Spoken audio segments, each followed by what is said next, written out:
Erin Alli, welcome to Listening with Leaders. You are the founder of Operational Leadership Solutions, found at operationalleadershipsolutions.com. Thanks for joining me today. Thank you for having me. So, first of all, tell us a little bit about what you do and then how you got to where you are today. What's your journey? Sure. So I am a fractional COO and a copywriter.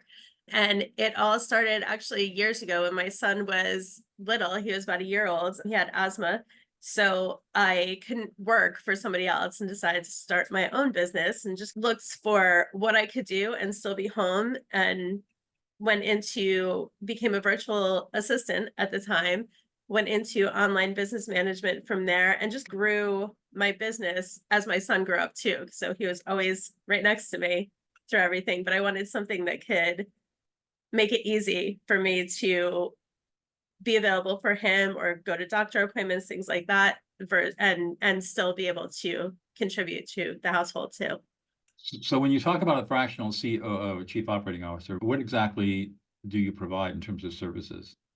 Yep. So our services include, we work with really busy, high performing CEOs that are looking to grow their business, but they are still the bottleneck in a way, because they're trying to do all of the things and they have all these amazing ideas, but they can't get everything implemented. So we help them with the strategy, the implementation, the putting all the systems in place, making sure that the systems that they have are working the way they should and everything's aligned with what their goals are and where they want to be in their business.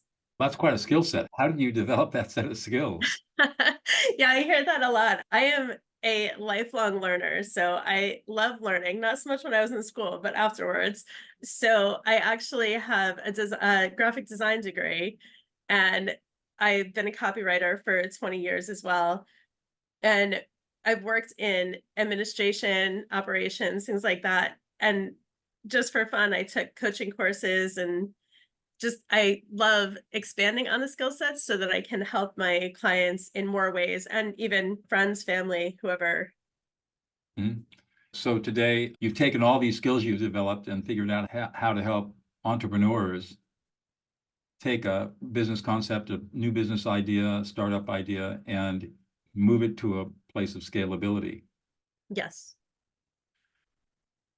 Interesting. So what is it that gets you up and what gets you up in the morning to get you to go to work and get you excited to do the things you do? Yeah, so I love working with all different types of businesses because everything is a little bit different. You're not doing the exact same thing every day.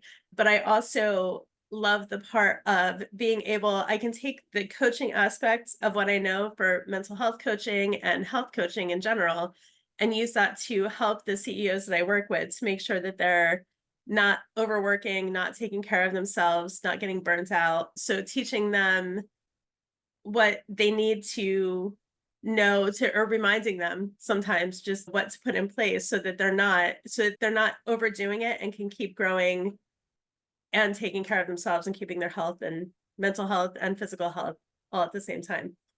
So I'm curious. You worked with a number of CEOs. I'm sure you've seen CEOs who've turned out to be very successful and some who've not been so successful. What do you think are the differentiating qualities between success and failure as a CEO? Yeah, so I think the difference in it is what they're willing to put in as well as their mindset. So I tend to I don't look at failure as failure unless you're quitting what you're doing. It's rather a learning experience. Sometimes we'll do replays of events or launches or something and just see what worked and what could be changed, things like that. And having that open mindset of being able to, I have the fly. Did you see the fly?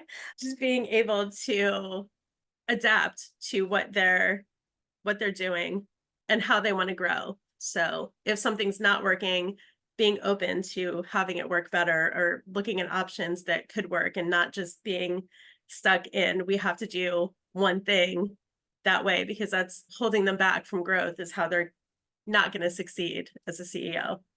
So what kind of diagnostic tools do you use when a potential client calls you and decides to engage you as a fractional COO, part-time COO. How do you, what's your diagnostic approach to figuring out what do we need to do here to scale this business?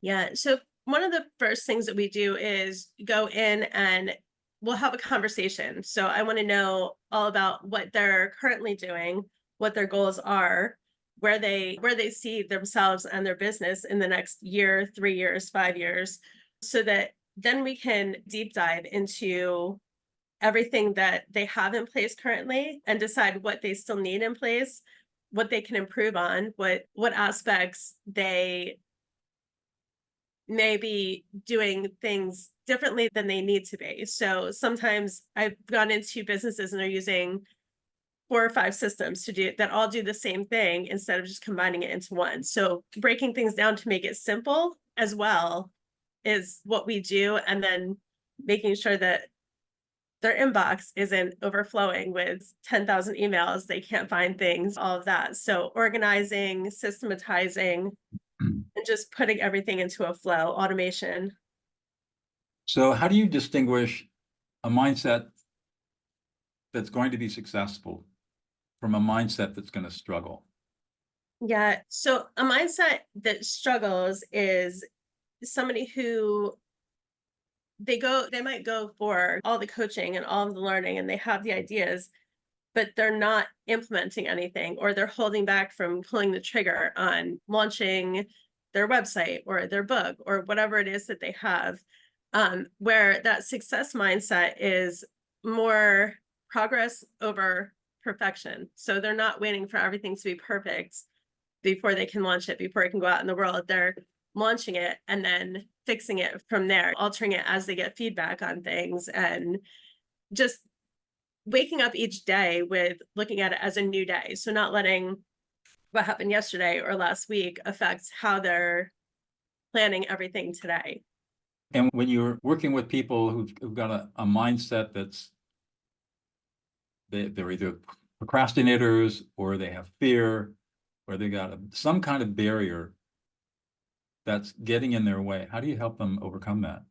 That's actually where my coaching comes in. So I'm known for, and I tell clients right up front that when they work with me, I'm going to tell them what they need to hear, not necessarily what they want to hear. So if I see something not working, I'm going to let them know. I'm not going to just give them a problem though. We work through solutions and things, but that's where I can take that coaching piece and pull out, like, why are they procrastinating, and dig a little bit deeper with them, do the what if this happens, what if that happens, and run through those scenarios to show them that fear doesn't have to be in place, or the fear of what are people are going to think, when 9 times out of 10 those people that they're worried about aren't even thinking about them in the first place. Like, Isn't that the truth? As you probably know, I'm a lawyer turned peacemaker, and my big thing is listening. I teach a skill about how to listen other people into existence. So when you're working with leaders as a fractional CEO, obviously listening is very important. How do you distinguish a good listener from somebody who needs some improvement? so one of the things that I can pull out right away is even just how they have conversations, or so team meetings are a great starter. That's one of the first places that I start, because I want to see how they interact with their team. Are they listening? Are they giving the team time to express themselves and to talk about wins, even if it's personal, getting to know them? Or are they just cutting them off and jumping to what their agenda is, or cutting them off from questions and making that question seem like it never should have been asked? Or versus, are they actually listening to them and listening for what they're saying as much as what they're not saying? Because a lot of times there's a lot between the lines that you can hear if you're actually paying attention to what's going on. And when you find a client who is not listening very well, how do you help them pay attention? Because Yeah. it's such I'll just say that we're never taught how to listen. As children, we are ordered to listen. It becomes a command, and it's a command all the way through school. Listen, taught how to do it. And so people they either pick up the ability to be a good listener, or either they find somebody like me who's can teach them the skills, or they just do it by osmosis and watching people in trial and error. But most people are not very good listeners. And it's so easy to get distracted. Somebody says something, it triggers a thought, then your brain goes off this way, and you just lost 5 minutes of what's been talking about. How do you help people get out of that mode where they really truly can listen? Yeah, one of the things I try and remind them to do is stay in the present moment. One of my pet peeves is actually when you're having a conversation with somebody and they're on their phone or they're texting or and especially if they're the ones that have invited you to have this conversation and they're, oh, hold on, I have to respond to this text, or I have to update my game that I'm on, or whatever it is. They're clearly not listening to what you're saying in that situation. And there's different levels of listening. So you have that you're listening in general, hey, how you doing type of listening. And then it gets deeper and deeper from there, really being present and listening to what they're saying, as well as listening even deeper to what they're not saying. So you can gauge, a lot of times you can gauge how they're feeling, what emotions going on at the time. A lot of that can just listening closely to what they're actually saying. I, So it's more of a practice. I think it is a practice. And I think the hardest thing for people, especially when they would get distracted by their phones or tablets or whatever, is they're bored. Yes. How is it that we can help people not only not be bored when they're listening, but be deeply engaged? And the way I do it is by teaching people to ignore the words and focus on the emotions that people are experiencing as they talk. And when you do that, your brain becomes fascinated and engaged. And the last thing you want to do is pick up a phone and watch, because you're more interested in, wow, what's this person experiencing right now? Oh, I love that. Yeah. Yeah. A lot of times when they don't have that focus too, or they get distracted, I'm very like hyperactive myself. So especially if I'm on a longer Zoom call or a meeting or something like that, where some parts of the meeting may not have to do with me and you just drift, but you still have to be present. So in those instances, I would like on the side of my desk, I actually have the ADHD things, like, so it might be a rubber band or something that I can snap, or one of those like pop things, or even just a stone that I can rub and just keep my focus on that conversation versus wanting to drift off to do something else. So you got a little ADHD yourself, huh? I do. Being focused can be difficult. Yes. One of the things that I read a study earlier this year about aromatic essential oils. And when you spray use a diffuser and you diffuse the aromatic oils into your bedroom for 2 hours every night, I think there was a Japanese study that showed that it decreased dementia by 40%. Yeah, they do a lot. I actually do have a diffuser in all different rooms of the house. I use them, even my grandkids use them too. And yeah, all the different ones. I was going to say, my wife suffers from ADHD, and she's noticed since we started doing this that she's become more focused in her thinking. Yes. I thought that was pretty powerful. But Yeah. our olfactory system is so entwined into our brain that it can help us focus. So how do you help? You can see that you got a client who is not present, is distracted, goes to the phone, doesn't pay attention, thinks that he or she can multitask, thinks that they can manage all this stuff, and of course they can't. Right. Multitasking is like the worst myth out there. Like, you're not actually more productive, you're less productive when you multitask. Right. There's no such thing as multitasking. Proven over and over again, our brains can only do one thing at a time. And then it gets difficult because we have a task focused system in the default mode, which is our social system. And so that means that when we're task focused and we're focusing on a task, we can't be social. So you've had the experience where you've been really focused on something, and maybe one of your kids or grandkids comes up to you and says, pay attention to me, and you get annoyed there for a second, right? Yeah. Because you're in task focused mode, and you have to stop being in task focused mode and shift to social mode to be able to connect with people. And the two modes are antagonistic to each other. It's either on or it's off, either way. And getting back into that previous mode is, it takes a couple of minutes. yeah. And so for people to think that they can multitask is just, it's just an excuse. I see it as mental laziness. They're not Mhm. willing to learn how to be disciplined and focus Right. on one thing at a time until it's completed. Because again, they get bored really easily. They need to be distracted. They need to be entertained because they don't have the cognitive discipline to stick with a task. How do you help people overcome that?